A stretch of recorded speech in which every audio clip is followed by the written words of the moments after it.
I've always been very close to my family.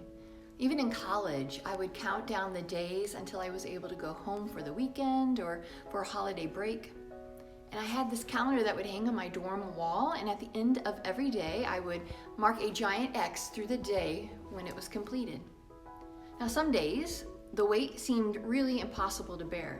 And so to trick myself into feeling like it wasn't that far away, I would go ahead and I would mark X's through the weekends between the now and when I could go home, as if the weekends didn't really count in some way of distancing me from the things and people that I loved and that I missed. Now, I know that isn't how it works, but sometimes when your emotions are running the show, common sense and logic are not your go-to skills for decision making. Sometimes you just want to pretend, or you want to rush through things to get where you want to really be.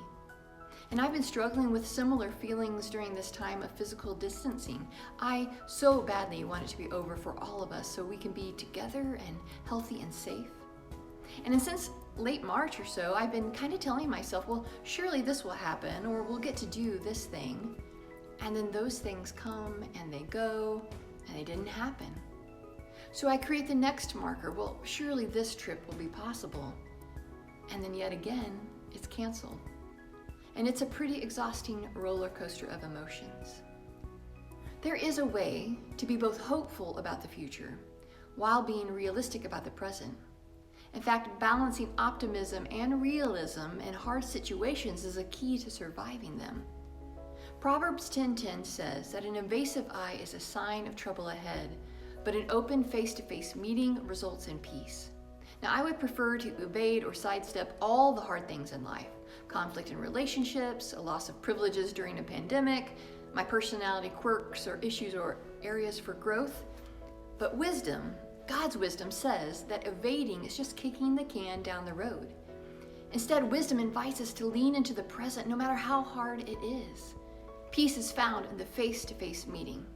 Now, one of the things I learned as I reflected on my college calendar system was this: I was so focused on crossing off the days that I missed living a lot of them.